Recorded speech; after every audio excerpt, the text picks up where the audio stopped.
안녕하십니까. 지금 소개받은 강원대학교 김상균입니다. 반갑습니다. 제가 저기 앉아갖고 계속 고민했던 게 마스크를 벗어야 될까 써야 될까 계속 고민했는데 다 쓰고 계신 관계로 저 혼자 벗고서 얼굴을 보여드리는 게 살 날 것 같습니다. 메타버스라는 용어 된 게 굉장히 생소하시죠? 이 용어를 혹시 잘 알아서 오신 분 계십니까? 나는 이 용어를 좀 들어봤는데 궁금해서 왔다. 예, 별로 없으실 것 같아요. 굉장히 생소한 개념인데 도대체 무엇을 오늘 이야기할지 한번 풀어보도록 하겠습니다. 제가 이제 예측하는 게 한 가지가 있습니다. 인류가 몇 년 지나면 지금보다 뭔가 새로운 공간에서 우리가 살아갈 것이다. 그 네 글자 공간을 저는 메타버스라고 말씀을 드리는데 이 공간에 대해서 오늘 이제 말씀을 드리다 보면 아마 몇 가지 생각이 들으실 거예요. 처음에는 굉장히 예전부터 있었던 것 같다. 용어만 바뀌었지 뭔가 익숙한 개념이다. 이런 것도 좀 있으실 것 같고요. 또 어떤 거는 정말 새롭다. 제가 현재 시점으로 말씀을 드리는 거지만 정말 현재 이렇게 살아가는 사람들이 있느냐라고 굉장히 충격적이다라는 생각도 드실 수가 있고요. 또 하나는 그러면서 놀랍다. 미래가 이렇게 멋져지는구나 라는 기대감이 들으실 수도 있지만 한편으로는 좀 두렵다. 사람이 또는 우리 사회가 이렇게 살아가도 괜찮은 거냐라는 걱정까지 아마 생기실 것 같아요. 그러면 도대체 메타버스는 무엇인가? 이렇게 두 단어를 합성한 용어가 되겠습니다. 무언가를 초월한다라고 하는 메타와 세상을 의미하는 유니버스가 붙어가지고 현실을 초월한 가상의 세상을 우리가 메타버스라고 부릅니다. 그럼 현실 공간도 굉장히 넓고 뭔가 복잡한 일이 많은데 왜 우리는 가상의 세상까지 원하고 있느냐? 여기에 우리 머릿속에서 원하고 있는 세 가지 욕망을 간단히 한번 살펴보겠습니다. 제가 맨 앞부분 슬라이드에 저를 인지과학자로 적어놨는데 저는 사람의 마음을 연구하는 사람입니다. 우리 마음에 어떠한 갈증이 있길래 이 세상으로 자꾸 가고자 하는지 그 얘기를 잠깐 드리려고 합니다. 첫 번째는 자극이에요. 인간의 뇌는 굉장히 복잡한데 이 복잡한 내가 원하는 첫 번째가 뭐냐면 새로움입니다. 자극을 원해요. 지금 여행을 못 가고 계시잖아요. 그죠? 여행. 사람들하고 모여가지고 새로운 거 먹으러 가는 것도 잘 못하고 계시잖아요. 그래서 힘들죠. 새로운 자극이 지금 부족한 생활이기 때문에 그렇습니다. 두 번째는 뭐냐 하면 지배예요. 인간은 무언가를 갖고 있어도 더 많이 갖고 싶죠. 이기고 싶고 더 많은 걸 이루고 싶고 지배 욕구가 인간의 근원 중에 하나고요. 마지막 세 번째는 지금 보여드린 두 개와는 또 왠지 좀 반대되는 느낌이 드실 겁니다. 세 번째는 바로 균형입니다. 지배나 자극은 인간을 조금 위험하게 만들어요. 또는 향상성이라는 걸 깨트리기 때문에 약간 스트레스가 있는 상황으로 갈 수밖에 없습니다.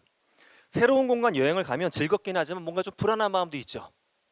막 새로운 맡은 프로젝트를 하다 보면 이 프로젝트가 잘 돼갖고 기쁘기도 하지만 이러다 망하면 어떨까라는 불안감도 생깁니다. 세 번째 인간이 원하는 감정은 균형이에요. 뭔가 안전함을 원합니다. 이 세 가지를 우리는 메타버스를 통해서 하나하나 더 찾아가고 있습니다. 이 세상은 지금부터 이제 네 개의 세상으로 제가 쪼개갖고 보여드릴 겁니다. 첫 번째 세상은 이름이 뭐냐 하면 증강현실 세계입니다. 들어보셨거나 해보셨을 거가 나와요. 첫 번째 보면 우리가 증강현실이라는 단어를 이야기 드리면 한국인들은 대부분 이거 떠올리세요. 요거 다 아시죠? 직접 해보시진 않았더라도 누구나 다 알 겁니다. 이 자리에 계신 분들 포켓몬고. 포켓몬고를 만든 회사가 구글의 자회사예요. 나이언틱이라고 하는 구글의 자회사인데 사실은 포켓몬고보다는 훨씬 더 멋있게 만들어 놓은 게 이미 나와 있긴 합니다. 그게 뭐냐 하면 요겁니다. 잉그레스라고 하는 프로그램이 있어요. 잉그레스는 혹시 어렸을 때 이거 해보셨나요? 이렇게 땅 따먹기? 이렇게 돌 같은 거 땅땅땅 튀어가지고 제가 이거 물어보니까 지금 20대 중반 넘는 친구들까지는 아는데 이제 대학교 1, 2학년들까지만 해도 땅 따먹기를 안 해봤다고 하더라고요. 땅 따먹기입니다. 지금 연령대 거의 다 아실 것 같은데 땅 따먹기를 그렇게 고전적으로 땅바닥에 엎드려서 하는 게 아니라 굉장히 멋있게 하는 잉그레스라는 게 있어요. 이 앱을 들고 이렇게 지나다니다 보면 실제 공간에 아무것도 없는데 갑자기 초록색 기둥이 올라와요. 기둥이 올라오면서 기둥에다 내가 어떤 액션을 취하면 그 점이 내게 됩니다. 이렇게 해서 세 점을 딱 내가 따내면 이 땅이 내 땅이 되는 겁니다. 그래서 어른들끼리 팀을 짜가지고 한 도시를 놓고서 왔다 갔다 하면서 땅 따먹기 게임을 전 세계 대회를 하고 있어요. 국내도 가끔씩 대회를 합니다. 이런 논리적인 것만 있냐 하면 이미 오른쪽과 같은 이런 것들도 나와 있습니다. 어떤 글래스를 차거나 또는 휴대폰을 이렇게 겹쳐서 보면서 쇼핑센터에 들어가면 쇼핑과 관련된 다양한 정보를 보여주고 광고도 보여주고 나를 위한 전용 가이드가 뜨는 이런 것들을 우리는 증강현실 세계라고 부르고 있습니다. 화면에 보이는 저거 누군 것 같으세요? 저거 가운데 있는 저라고 바로 알아봐 주시네요. 고맙습니다. 자, 저보다 훨씬 잘생기게 만들어 봤는데 감사합니다. 제가 이렇게도 한번 봤어요. 이렇게 제 책상에 제가 강의 준비하다가 이렇게 책상에 찍어봤어요. 증강현실로 우리가 자기보다 좀 더 멋진 나를 만들려고 하죠. 특히 이제 휴대폰에 특히 젊은 분들 많이 쓰는 앱 중에 스노우, 뭐 소다 그런 거 보면 얼굴을 계속 보정하다가 어느 순간 자기 얼굴을 넘어서는 단계가 나오죠. 그래서 저는 그 앱 만든 분들을 보면 보정 앱을 만들었다고 스스로 주장하는데 저는 이거는 얼굴을 수선하는 앱이다. 수선 앱 또는 좀 더 부드럽게 성형하는 앱이다라고 말씀드리는데 저도 한번 해봤어요. 근데 실제 제 사진도 아니라 요즘에 유행하는 게 이거더라고요. 저는 아예 얼굴도 안 쓰고 처음부터 아예 조립을 해요. 장난감 만들듯이 얼굴, 색깔, 피부, 눈, 코, 입 다 붙여가지고. 혹시 이거 쓰시는 분 계십니까? 이게 제페토라고 하는 프로그램이 제페토나 쓴다. 예, 제페토를 쓰시면은 지금 굉장히 독특한 분이세요. 지금 여기 계신 분들 중에는. 왜냐하면 제페토는 만들어진 지 2년 만에 2억 명의 사용자를 확보했는데 이 2억 명의 대부분이 10대 해외 청소년입니다. 그러니까 여기 그 인구 통계학적으로 외부 집단이 와 계신 거기 때문에 안 쓰시는 게 보통입니다. 2년 만에 이렇게 어마어마한 사람들을 끄집어 들였는데 도대체 이 안에서 이들은 모여서 뭘 할까? 자기의 모습을 넘어서서 아예 다른 사람의 모습을 서로 증강현실로 보면서 무슨 활동을 하냐 봤더니 이런 거 합니다. 제가 저 옷을 입기 전에 지하철 한번 타러 가봤는데 이 공간을 가면 지하철역도 있고요, 낚시터도 있고, 카페도 있고, 이상한 나라 앨리스의 토굴도 있고, 심지어 저희 학생들은 이번 학기 여기다가 저희 대학을 짓고 있어요. 지난주까지 이제 공사 진척을 봤더니 공대 건물하고 운동장까지 만들었더라고요. 제가 닥달을 하고 있어요. 도서관도 져라, 식당도 져라. 져서 뭘 하는 거냐 하면 신입생들이 지금 학교를 못 오고 있잖아요. 그들이 학교를 일로 오면 된다 이거예요. 물론 여기서 공부를 하거나 복잡한 건 못하겠지만 학교를 한 번도 못 와본 2020년, 그러니까 20학번은 지금 그런 얘기를 해요. 강원대학교는 상상 속의 공간이 아니냐. 난 학교를 한 번도 가본 적이 없다. 이런 말들을 에브리타임에서 하고 있어요, 그들이. 자, 이런 공간에 들어가서 뭘 하냐 하면 이들은 그냥 수다도 떨기도 하고 간단하게 게임을 하기도 하고 뭔가 자기만의 활동들을 해요. 전 세계 2억 명이 10대가 모여서 이 짓을 하고 있습니다, 현재. 이러면 뭔가 되게 무의미한 것 같긴 한데 여기서 굉장히 또 독특한 어른들이 할 수 있을 만한 행동도 이들이 하고 있습니다. 그게 뭐냐 하면 아이템을 만들어서 이 안에서 사고 파는 행동을 실제 하고 있습니다. 자기가 사용하는 옷이나 다양한 장신구들을 여기 나와 있는 유명한 브랜드들 있죠. 나이키부터 시작해서 디즈니도 다 입점이 되어 있어요. 이런 브랜드만 거래되는 게 아니라 저도 만들 수 있어요. 제가 만들었더니 아무도 안 사가긴 하는데 이미 여기서 브랜드를 만들어 가지고 판매하고 있는 청소년들이 많이 있어요. 그러면 그게 실제 환전이 돼서 자기 돈으로 들어옵니다. 그리고 올해 보면 굉장히 신기한 두 건의 투자가 있었는데 YG 엔터테인먼트하고 빅히트 엔터테인먼트가 각각 50억, 70억, 총 120억의 금액을 이 회사에 투자를 했어요. 왜 투자했냐 하면 자기들이 갖고 있는 연예인들 IP 콘텐츠를 바탕으로 제페토 안에 물건도 만들고 이들을 이 안에서 활동하는 가상의 연예인으로 빌려주기 위해서 이 작업을 하고 있습니다. 이미 그래서 얼마 전에 트와이스 같은 경우에는 새로운 안무를 여기서 선 공개를 했어요. 팬 사인회도 이 안에서 하고 있습니다. 자, 우리는 이 세상을 들어가 본 적이 없지만 이미 2억 명이 이 안에서 굉장히 놀라운 활동들을 벌이고 있는 겁니다. 두 번째는 첫 번째보다는 조금 더 익숙한 제가 세상을 보여드리려고 합니다. 두 번째는 우리가 우리의 삶을 하나하나 기록하고 있는 세상, 라이프 로깅 세계를 한번 여행을 해보겠습니다. 삶을 기록한다라고 하면 우리가 가장 많이 떠오르는 게 이런 것들이죠. 페이스북, 뭐 트위터 이런 거. 혹시 제가 잠깐 조사해 볼게요. 혹시 나는 페이스북이나 카카오 스토리를 주로 쓴다. 많이 계세요. 제가 많을 것 같았어요. 그러면 인스타그램을 난 제일 많이 쓴다. 인스타그램. 그렇죠. 나는 틱톡을 쓴다. 틱톡 쓰시는 분 안 계십니까? 역시 여러분들은 저의 기대를 저버리지 않고 그 인구 통계학적 정보를 그대로 보여주셨어요. 지금 저를 포함한 주로 이제 30대부터 50대 분들까지가 가장 많이 쓰는 플랫폼이 현재 페이스북하고 카카오 스토리입니다. 그래서 10대나 20대들한테 이제 제가 페이스북 쓴다라고 하면 그들이 저한테 그 얘기를 해요. 탑골에 계시는군요라고 얘기를 해요. 탑골에. 탑골 SNS라고 부르더라고요. 페이스북을. 아 근데 너희는 못 쓰니 그러면 이제 20대 30대 초반 중반까지는 인스타, 그다음 10대는 틱톡, 그리고 틱톡보다 더 핫한 플랫폼을 좋아하는 친구들은 아까 보여드렸던 제페토에서 놀고 있습니다. 그런데 올해 이런 일이 있었어요. 어떤 사람이 자기 집안에 어르신이 돌아가셨는데 장례식장에서 브이로그를 찍어갖고 중계방송을 하다가 큰아버지한테 걸린 거예요. 그래서 등짝 스매싱을 당하고서 한 발로 딱 차가지고 쫓겨났다고 하더라고요. 근데 저는 이거를 보고 신기했던 게 두 가지 시각이 보였어요. 쫓겨난 사람은 일단 내가 왜 쫓겨났는지 이해를 못하고 있어요.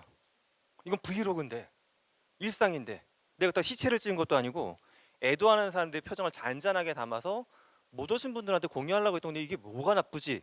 라는 거고, 발로 차버린 큰아버지는 저 미친놈이다, 이런 경박스러운 행동을 한다. 근데 의견이 완전 갈렸어요. 댓글도 보면 양쪽의 시각이 다 있더라고요. 자, 그래서 첫 번째는 어쨌든 우리가 자발적으로 뭔가 기록하고 있는 활동이 점점 좀 증가하고 있어요. 그런데 더 놀라운 건 자발적이지 않은 비자발적인 기록도 점점점 더 많이 증가하고 있습니다. 그게 바로 나이키가 꿈꾸는 운동 세상이에요. 나이키는 2006년도에 애플하고 손을 잡고 첫 삽을 떴습니다. 운동화에 동그라미만한 조그만 동전만한 장치를 딱 부착을 하면 달리기를 하고 온 기록이, 그때는 아이폰이 없던 시절이어서 집으로 딱 오면 아이팟하고 연동이 돼가지고 올라가요, 인터넷에. 그러면 얼마나 잘 뛰었는지, 오래 뛰었는지, 빨리 뛰었는지가 등수가 딱 나와요. 그럼 전 늘 꼴등이었어요. 달리기 되게 못하거든요, 제가. 그런데 저같이 그래서 이제 의지가 약한 사람들을 위해서 나이키가 만들었던 게 뭐냐면 팔찌를 만들었어요. 아, 김상균이가 운동 안 할 것 같으니까 이제 팔찌를 손목이라도 채우자. 그럼 얘가 하다못해 움직이긴 할 거 아니에요. 저 이렇게 분필로 글씨 쓰고. 이거 활동량을 체크하기 시작했습니다. 그런데 어느 순간 팔찌도 안 차는 사람들이 있다는 걸 나이키가 발견하고서 그 다음에 전 인류가 계속 사고자 하는 물건, 휴대폰에다 이걸 담기 시작했습니다. 그래서 나온 게 두 가지의 앱이에요. 무료입니다. 나이키는 현재 러닝하고 트레이닝 두 가지 앱을 엄청나게 많이 퍼뜨렸어요. 그러니까 달리기랑 홈 피트니스 하는 앱입니다. 들어가 보면 이런 거예요. 피트니스 앱을 들어가면 처음에 체중하고 키 입력하면 네가 원하는 몸 상태를 설정하라고 해요. 그럼 보통 되게 목표를 높게 잡으시죠. 예, 저도 거의 운동선수급으로 잡아놨어요. 근데 이제 미칠도로 얘가 운동을 시켜요, 저한테. 예. 하루에 40분 동안 쉬지 않고 운동하라고 하는데 막 토 나올 정도로 시킵니다. 근데 하루 안 하죠. 그럼 그 다음에 또 알람이 떠요. 어제 왜 안 했니? 그러고 하고 나면 또 칭찬한다고 얘가 안내 메시지를 막 보내줍니다. 나이키가 도대체 이 짓을 왜 할까? 이 안에서 운동복 팔거나 하는 거 아니에요, 나이키가. 근데 나이키는 이러한 활동을 통해서 결과적으로 현재 보게 되면 운동복이나 운동화 부문에서 시장 점유율 1위입니다. 세계 시장 가치 1위예요, 그 분야에서. 기업 가치로 200조 정도 돼요. 최근에 뭐 200조. 그러면 여기서 이제 생각을 해볼게. 그럼 2등은 어딜까? 나이키하고 경쟁하는 2등 업체가 어딜 것 같으세요? 다 아시는 브랜드예요. 아디다스입니다. 아디다스의 시총이 한 60 몇 조 정도 돼요. 나이키의 3분의 1입니다. 이게 정부가 보장한 독점 사업이 아님에도 불구하고 어떤 특정한 산업에서 1등하고 2등이 이렇게 큰 격차가 나는 산업은 굉장히 특이하고 드문 산업입니다. 나이키가 만들어냈어요. 나이키가 아디다스를 압도할 수 있는 여러 가지 비법 중에 하나는 바로 이겁니다. 운동에 관련된 데이터. 전 세계 수많은 사람들이 언제 뛰고 언제 푸시업을 하고 언제 뒹구는지에 대한 모든 데이터를 계속 모아가고 있어요.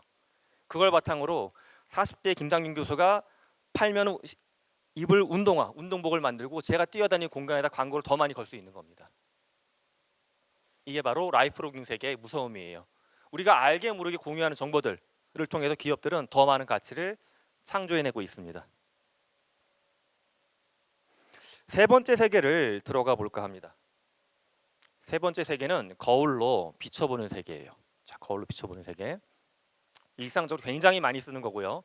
저도 오늘 이제 집에서 운전해서 여기까지 오면서 이 세계에 들어왔다 나왔습니다.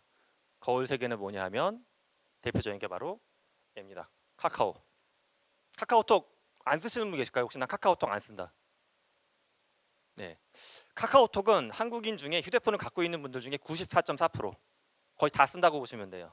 카카오가 시장을 딱 쥐고 있는데 카카오를 가지고 우리는 여러 가지 할 수 있죠. 저처럼 이렇게 운전할 때 카카오 내비를 쓰기도 하고, 또 혹시라도 오늘 제가 춘천에 왔는데 술을 먹고 가겠다 그러면은 카카오로 대리를 부를 수도 있고, 이제 아까 이제 나이키랑 연동을 해가지고 제가 약간 이제 나이키 러닝 자꾸 하라고 하니까 집에까지 뛰어가겠다. 그러면 뛰어갈 수 있는 길도 보여주고요. 술 취해서 원래 자전거 타면 안 되지만 자전거 도로까지도 안내가 됐고요. 다 돼요. 근데 신기하게도 생각을 해보세요. 도로나 뭐 자전거 길이나 이 안에 버스 안내도 되고 전철 안내 다 되잖아요.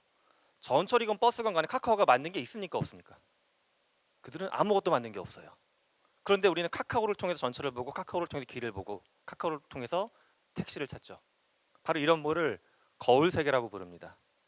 내가 만든 거는 아니지만 세상에 이미 존재했던 것들을 거울에 예쁘게 비춰주는 거예요. 근데 이 거울은 어떻게 보면 좀 무서울 수도 있습니다.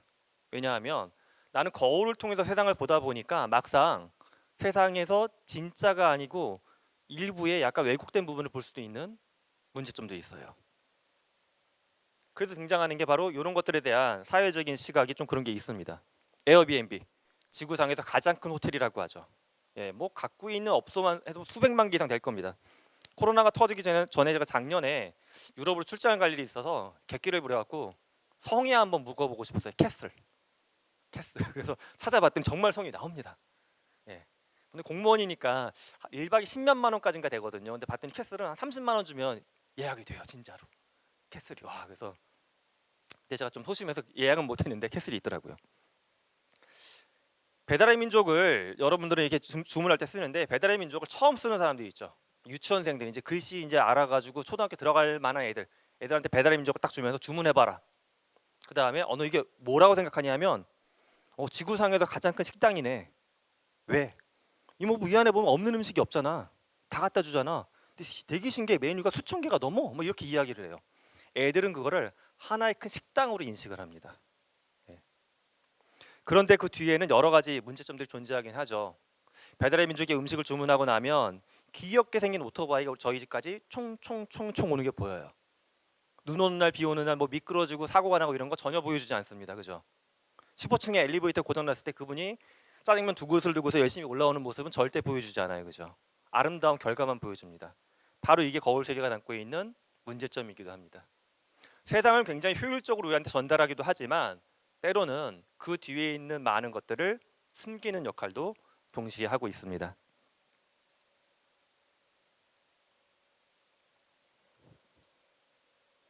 자, 여러분들이 마스크를 쓰고 계셔서 표정이 잘 안 보이니까 제가 잘 듣고 계시리라고 생각합니다. 제가 최근에 가끔씩 들어가는 거예요. 제가 최근에 이제 미국의 샌프란시스코 땅을 좀 사고 싶어갖고 가끔씩 들어갑니다. 제 땅이 몇 군데 있어요. 뭐 서울 땅도 비싸다 하는데 뭐 LA나 그쪽에 비하면 아직도 싼 것 같아요. 되게 비싸더라고요. 사가지고 제가 이렇게 사고 팔고 하고 있는데 실제 이게 땅 지도가 있고요. 제가 사게 되면 그 블록체인 기술로 제 땅으로 딱 해서 증서도 나와요.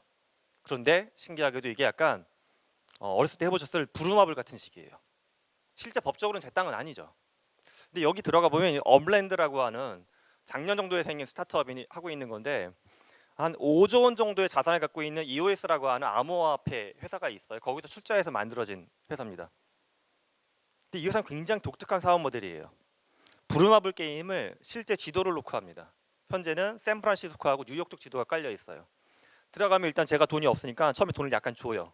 그러면 그거 갖고 살 수 있는 굉장히 후미진 땅이 몇 군데가 있어요. 물론 점유자가 없어야 돼요. 그럼 제가 그 땅을 살 수 있어요. 사고 나면 또 누군가 그 땅을 나한테 팔지 않겠냐고 또 연락이 오기도 해요. 마치 부동산처럼 사고 팔고 다른 걸로 돈을 벌고 계속 여기서 부동산을 늘려나갈 수 있는 플랫폼이에요. 그런데 그 땅의 주인은 당연히 따로 있겠죠. 예. 이걸 왜 할까를 생각을 해보셔야 돼요. 왜 할까? 이 가짜 땅놀이를 도대체 왜 할까? 이 회사는 일단 계획을 발표한 걸 봤더니 이 땅을 나한테 주지는 못할 거 아니에요. 그죠? 그 땅 어떻게 줍니까? 그런데 여기서 땅을 팔아서 벌어들인 수익을 자기네는 몇 년 안에 암호화폐를 통해서 현금으로 환전을 해주겠다라고 밝히고 있어요. 이 부분에 대해서 아마 각자 생각하실 수 있도록 제가 질문만 드릴 겁니다. 도대체 이 구조 안에서 어디서 가치가 창조가 되길래 나한테 돈을 줄 수 있을까 이들이?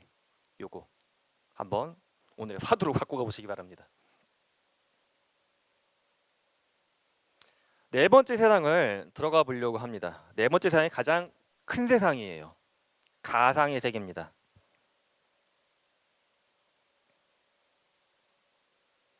올해 코로나로 학생들이 학교에 많이 못 오다 보니까 해외에서 또는 국내에서 굉장히 독특한 현상이 많이 발생했는데, 앞서 이제 저희 대학 저희과 친구들은 올해 제페토안에서 강원대학교를 짓고 있는데 아마 다 완성은 못할 것 같아요. 학교가 너무 넓어요.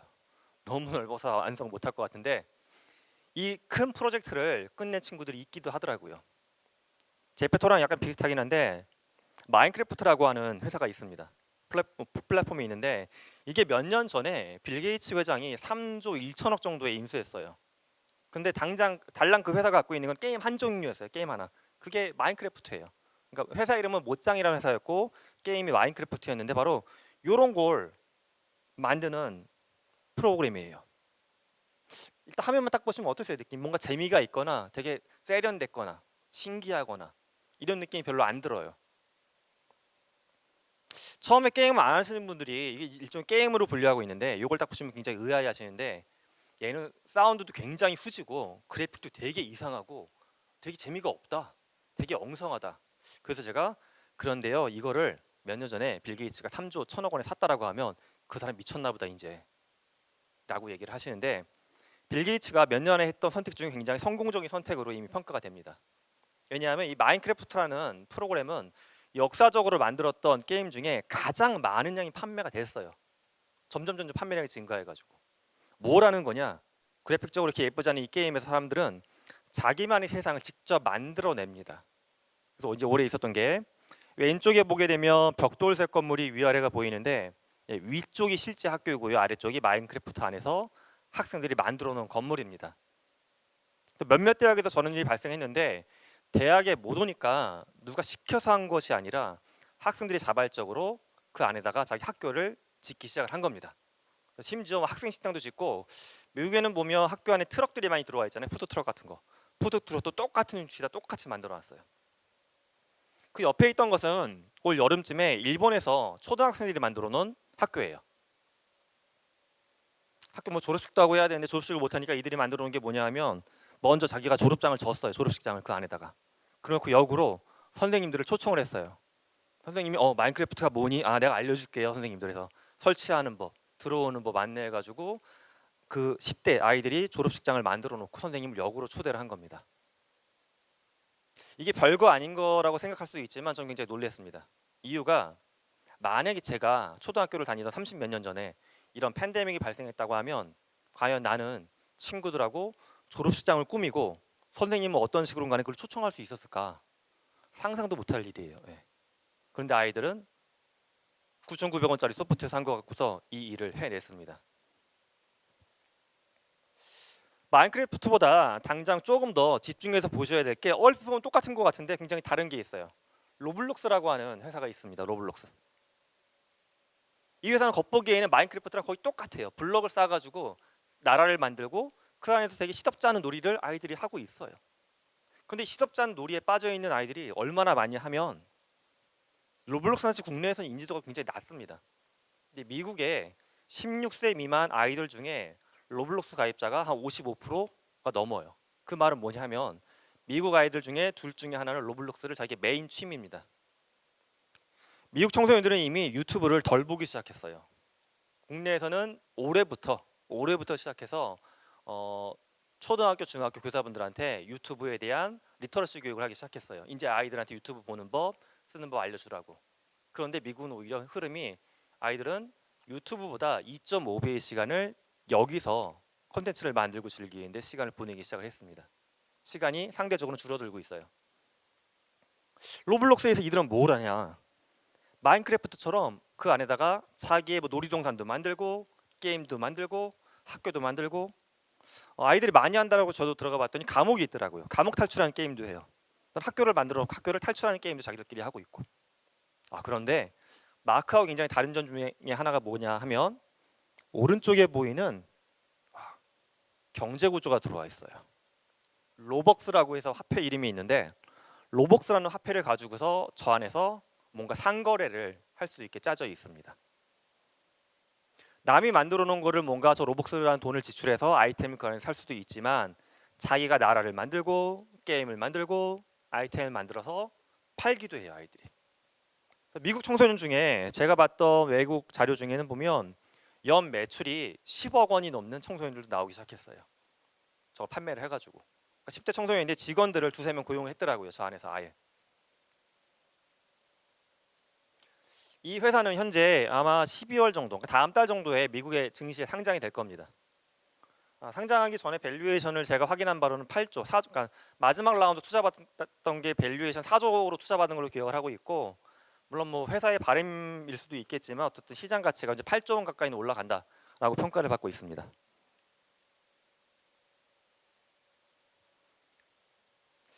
그 다음에 우리나라에서 이제 청소년들이 많이 하는 게임 중에 배틀그라운드가 있어요. 배틀그라운드가 그 여러 명이 싸워가지고 맨 마지막에 한 명이 살아남는, 네.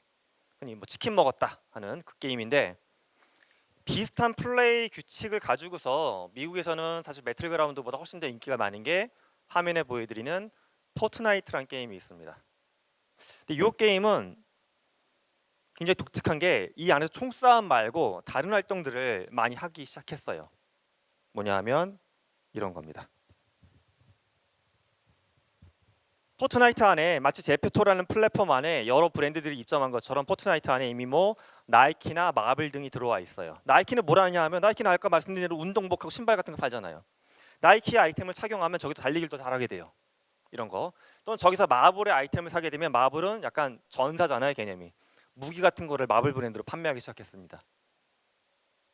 그리고 올 4월에는 굉장히 독특한 이벤트를 저 안에서 직접 했는데, 그 이벤트가 뭐였냐 하면 콘서트를 직접 했습니다.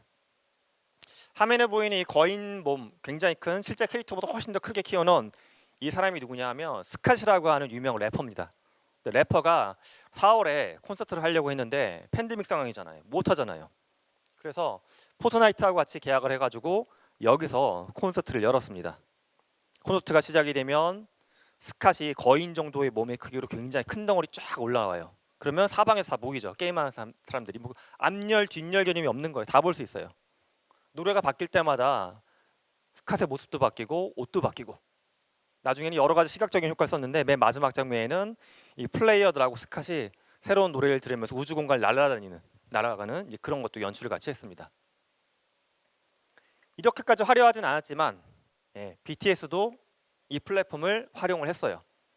지난달에 BTS가 다이너마이트 신곡 발표하면서 새로운 안무가 입혀진 뮤직비디오를 처음 공개한 게 유튜브도 아니고 방송도 아니었던 포트나이트 아니었습니다. 왼쪽보다는 조금은 약간 아쉽긴 하죠. 왼쪽은 실제 게임 안에서 그래픽적으로 완벽하게 처리가 됐는데, 오른쪽은 사전에 녹화된 영상을 이렇게 작은 창 안에서 이렇게 보여주는 걸로 했는데, 사람들이 그러면 도대체 이거 와서 듣느냐, 이 콘서트를 즐기느냐. 왼쪽과 같이 했을 때 사람들이 동시에 몇 명 정도까지 접속이 됐냐 하면 1230만 명이 저 콘서트에 참여를 했습니다. 1230만 명. 엄청난 규모죠.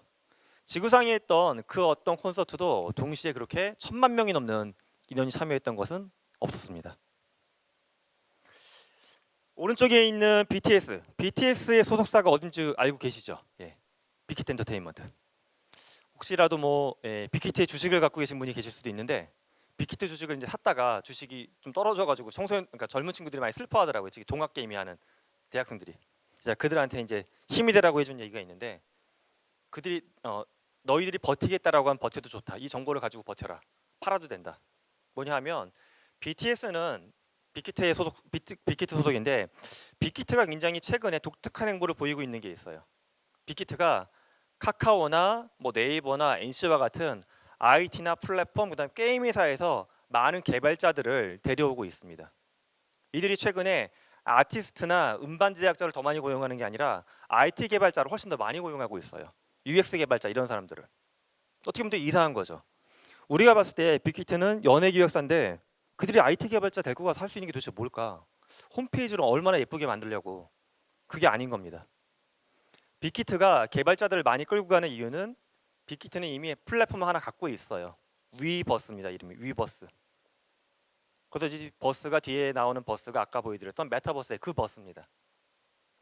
빅히트는 자신의 아티스트들이 하나의 나라의 중심이 돼가지고 살 수 있는 새로운 가상세계를 이미 만들어 가고 있어요.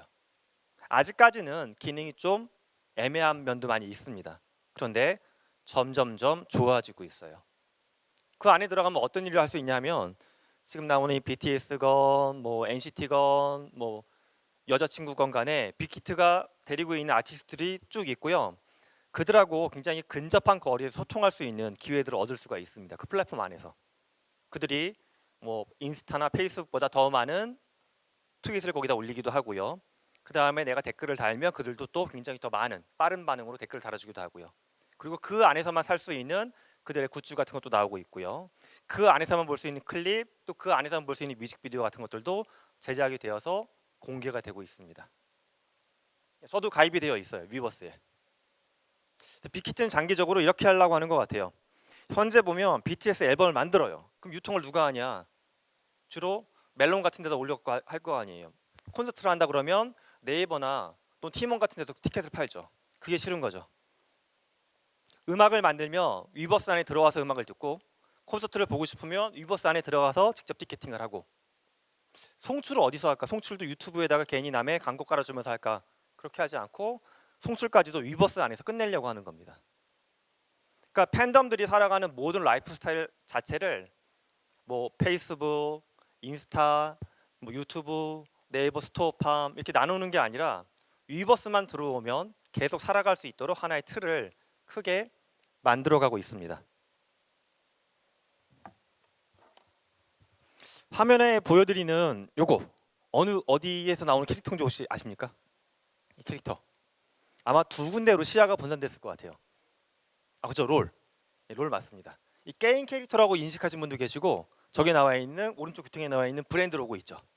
루이비통 브랜드가 있잖아요, 그죠? 예. 어떤 굉장히 이질적인 두 집단이잖아요. 프랑스의 대표적인 명품 브랜드 중에 하나, LVMH 산하에 있는 명품 브랜드 루이비통과 롤드컵의 주인인 롤이라고 하는 게임. 얘네가 이런 걸 하기 시작했어요. 왼쪽은 뭐냐면 루이비통 브랜드 문양을 넣어가지고 롤이라고 하는 게임 안에서 스킨을 팔기 시작했습니다. 청소년들이 루이비통 물건을 갖기는 힘들잖아요, 현실에서. 그런데 그 스킨 한 $10 정도 내외예요. 굉장히 저렴하게 구매할 수 있습니다. 그럼 이렇게 보면 명품의 그 가치나 브랜드 이미지를 너무 싸게 파는 거 아니냐 생각할 수가 있는데 반대도 하고 있어요.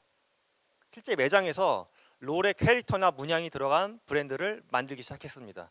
그러니까 루이비통 이렇게 곱하기 롤 해가지고 그게 저 오른쪽 물건들이에요. 저는 사실 제 취향은 아니에요. 개인적으로 제 취향은 아닌데 제가 이제 이런 게임이나 메타버스를 연구하니까 기념으로 사고 싶었어요. 그래서 얼마나 할까 불렀더니 저기 있는 것들이 대부분 하나 딱 집죠. 300만 원, 600만 원 이런 거, 300만 원, 600만 원, 500만 원 이런 것들이 있더라고요. 그러니까 루이비통 가격이에요, 그냥.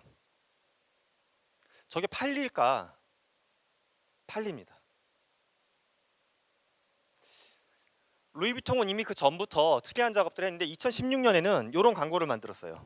굉장히 현실적으로 이상한 구조로 가방을 들고 있는 여자분이 나오죠. 이렇게 가방 이렇게 되게 불편한. 2016년에 찍었던 광고에 나오는 저 주인공은 실존 인물이 아닙니다.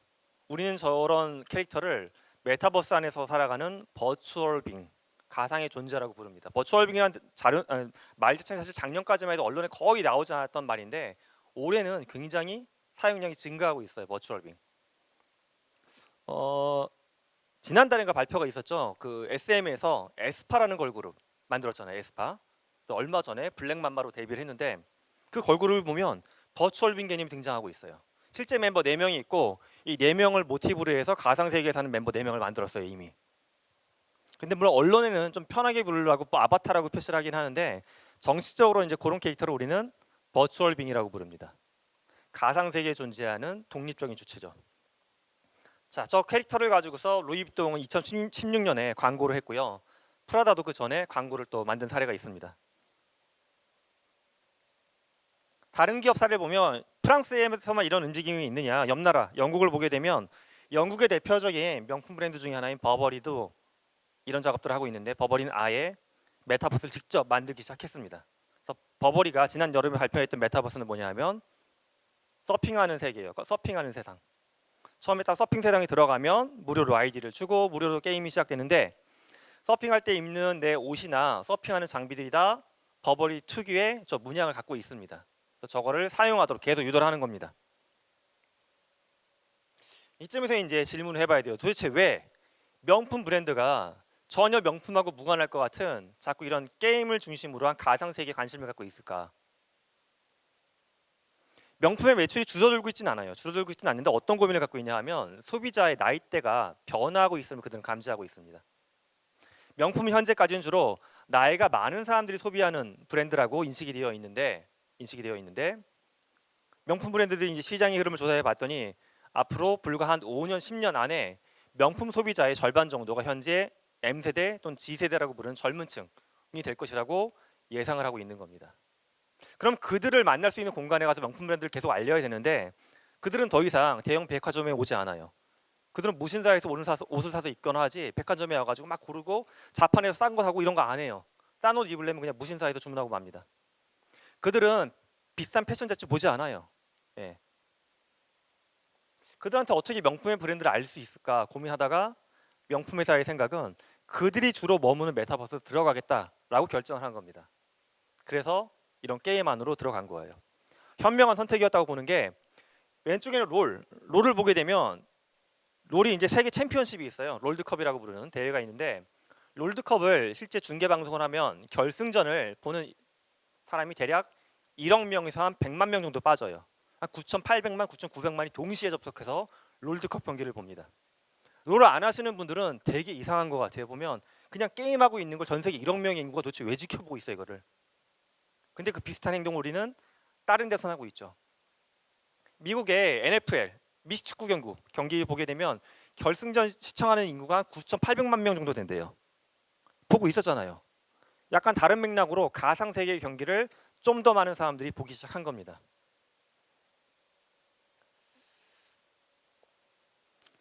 자, 그리고 올해 3월에 발표돼 가지고 공전의 히트를 쳤던 게임이 있습니다. 지금도 계속 판매가 되고 있는데 모여봐요 동물의 숲이라는 닌텐도에서 만든 게임이 있어요.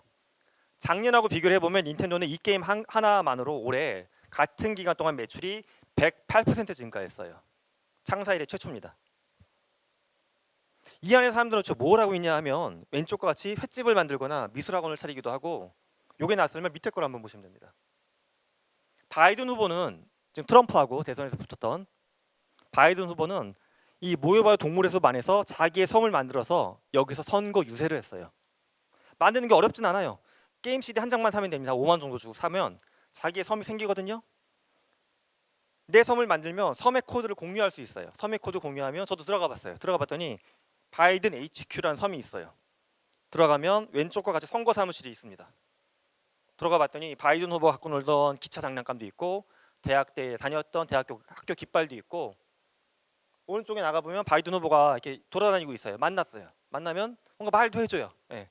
말도 해주고 저한테 티셔츠도 하나 선물해 주더라고요. 입으라고. 제가 뭐 미국 시민권자가 아니기 때문에 투표권은 없지만 왠지 호감도가 훅 올라가더라고요. 왠지 뽑고 싶은 바로 그런 겁니다. 과거에 정치인들은 주로 어디서 사람들을 만났냐 하면 광장이었죠. 광장, 시장, 국밥집. 그런데 이거는 이제 새로운 유권자들이 주로 모여 있는 공간은 아니라는 거예요. 이 시대엔 더 맞지 않고. 그래서 그들이 사는 세상으로 점점 이동을 해가고 있는 겁니다. 전 사실 지금 뭐 한 40분 가까이 말씀드리긴 했는데 주로 메타버스의 약간 새로운 면, 좋은 면 위주로 많이 보여드리려고 했습니다. 그런데 두려운 면들도 굉장히 많이 있어요. 요 바로 전에 말씀드렸던 SM에서 새로 발표했던 걸그룹 에스파 실존하는 인물 4명, 버추얼 빅 4명 8명의 멤버가 활동하는 그룹인데 당장 어떤 문제가 생길지 우려가 되냐 하면 아마 이건 거의 확실하게 생길 문제예요. 음란물이 나올 겁니다. 에스파의 멤버 중에 버추얼 빅을 바탕으로 해가지고 뭐 조악한 사진이건 아니면 딥페이크를 해가지고 동영상을 만들건 간에 누군가 이상한 걸 만들어낼 거예요. 그러면 이걸 처벌할 수 있을까? 이 문제도 따져봐야 돼요. 실존하는 만약에 저를 가지고서 이상한 짓을 했으면 저에 대한 침해니까 문제를 제기할 수 있죠. 이건 확실합니다. 제가 승소입니다. 그런데 실존하는 인물이 아닌 컴퓨터 안에 존재하는 데이터잖아요. 사실은 버추얼 빅은 데이터를 가지고서 음란물을 만들었다. 이 사람이 뭔가를 침해할 수 있다. 사람이 아니에요. 일단 여기서부터 현행법은 문제가 생기기 시작합니다. 또 한 가지 앞서 이제 아이들이 게임 안에서 로벅스를 쓰고 뭘 해서 상거래를 일으키고 돈을 만들고 있어요. 과연 이것과 관련된 여러 가지 복잡한 문제들은 이미 있습니다. 세금부터 일단 세금을 내느냐부터. 우리나라는 현재 유튜브 세금 가지고도 여러 가지 말이 많죠. 그런데 그 이면에 있는 업랜드, 로벅스 이런 데서 발생하는 세금들은 아직 전혀 신경을 안 쓰고 있어요.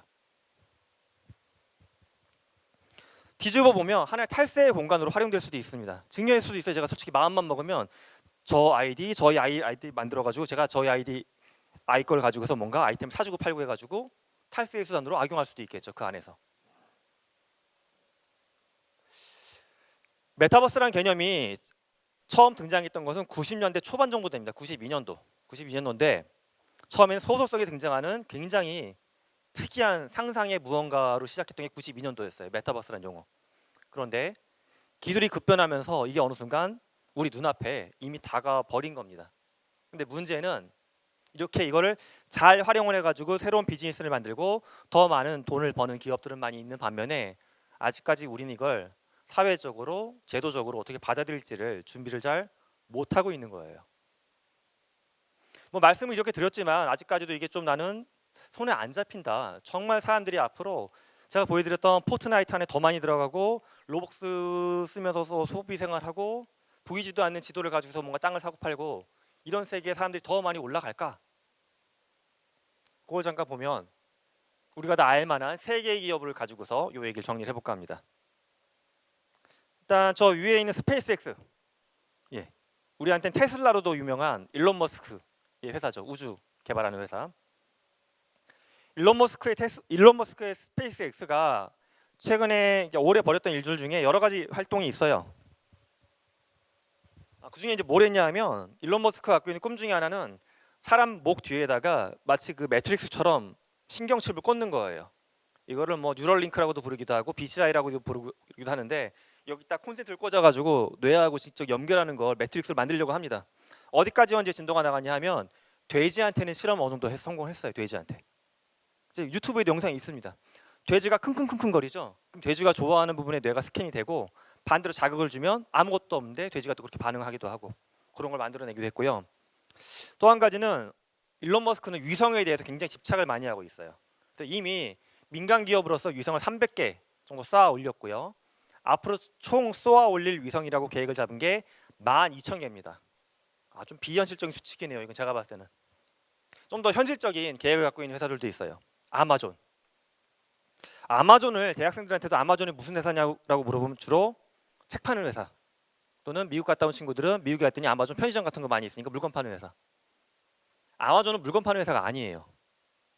아마존이 시가총액이 항상 뭐 1등부터 5등 안에 들어가는 회사인데 아마존의 매출을 대부분 장악하고 있는 것은 책을 팔거나 그로서리 팔아서가 아니라 아마존의 매출 비중 중에 13% 부분이 있어요. 13% 작아 보이죠. 이 13%인데 전체 매출이익, 영업이익을 놓고 보면 이게 전체 영업이익의 3분의 2 이상을 차지하고 있는 게 있어요. 그게 뭐냐 하면 여태까지 쭉 보여드렸던 메타버스 기업들이 있죠. 그 기업들에서 필요한 네트워크하고 서버를 빌려주는 서비스입니다. 아마존 웹 서비스, AWS. 아마존은 이게 앞으로도 더 노다지라는 걸 이미 확신을 하고 있어요. 그래서 아마존은 이미 올해 미국에서 통신을 관리하는 연방통신위원회에다가 승인을 받았습니다. 아마존 명의로 3,300개 위성을 쏘아 올리겠다. 자금은 12조 준비했다. 오케이 받았습니다. 쏠 거예요. 가운데 있는 애플은 무엇을 또 연구하고 있냐 하면 위성하고 내가 손에 쥐고 있는 아이폰 있죠. 다이렉트로 통신하는 것을 연구하기 시작했어요. 이들이 도대체 이걸 왜 하고 있을까? 이들이 하고 있는 이런 활동들을 최근에 이제 가끔씩 언론에 나오는 키워드로 보게 되면 뭘 준비하냐 하면 6G를 준비하고 있는 겁니다. 우리는 지금 5G 쓰고 있다라고 하죠. 6G는 뭐 아직까지는 확정은 안 됐지만 일단 나오게 되면 첫 번째는 속도가 현재 5G보다 30배는 빠를 겁니다. 30배 빠른 인터넷 갖고 뭐 하실 것 같으세요? 영화를 동시에 30개 틀어놓고 볼까요? 넷플릭스 지금 누르면 바로 나오죠? 멜론 누르면 바로 음악 나오잖아요. 음악을 30개 틀어놓고 들으실 거 아니잖아요. 그죠?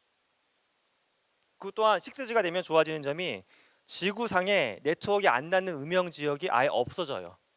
지금 우리는 좋은 공간에 살기 때문에 네트워크를 계속 쓰죠. 하지만 태평양 한가운데 뭐 브라질 아마존 밀림 네트워크가 안 닿아요. 지금 거기까지 네트워크 들어갑니다.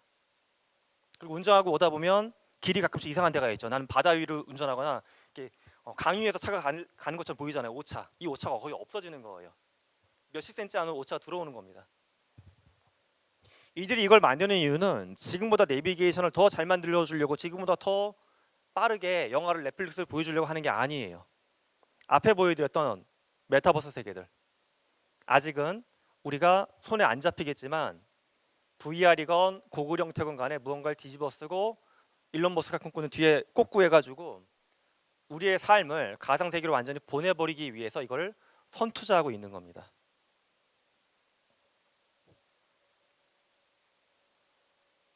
어떻게 보면 좀 무서우지 않으세요? 여기는 이제 써놓지 않았지만 페이스북 있죠. 아까 이제 제가 소셜 미디어에서 잠깐 보여드렸던 페이스북 보게 되면 올해 저거를 발표했죠. 저도 지금 주문해놓고 아마 오늘 도착한다고 연락이 왔는데 오큘러스 퀘스트 2, 예, VR 장비 뒤집어 쓰는 거. VR 장비 연구하는 제가 저분한테 여쭤봤어요. 한번 뭐 S대에 있는 신경과 과장님한테 여쭤봤어요. 그분이 VR 장비 연구하고 계셔갖고 이제는 쓸만하냐. 왜냐면 신경과 과장님이 보기에 쓸만한 정도면 정말 인지적으로 괜찮은 거거든요. 그랬더니 그분 말씀이 이제는 도달한 것 같다라고 말씀하시더라고요.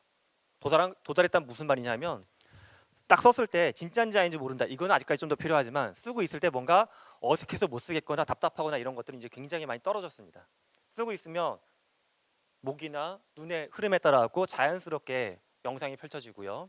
이제 이상한 모는 형태가 나타나가지고 이미지에 대한 이질감이 느껴지는 것도 굉장히 많이 떨어지고 있습니다. 근데 페이스북이 이제 오큘러스를 갖고 있는데 페이스북은 그것만 만든 게 아니라 조만간 또 발표하겠다고 했던 게 뭐냐면 제 할아버지가 맨날 자랑하던 물건이 있어요. 라이방. 야, 라이방 너 하나 빌려줄까? 저희 돌아가신 할아버지가 맨날 선글라스 있죠. 라이방, 레이벤. 레이벤이라고 해가지고 레이벤 선글라스에 거기다 이제 증강현실 렌즈를 집어넣는 거를 이미 시제품까지 나왔습니다. 즉 언젠가는 우리가 안경 정도 쓰는 건 괜찮잖아요. 지금 안경을 쓰고서 실제 가상 세계로 들어갈 수 있는 게 조만간 올 것 같습니다.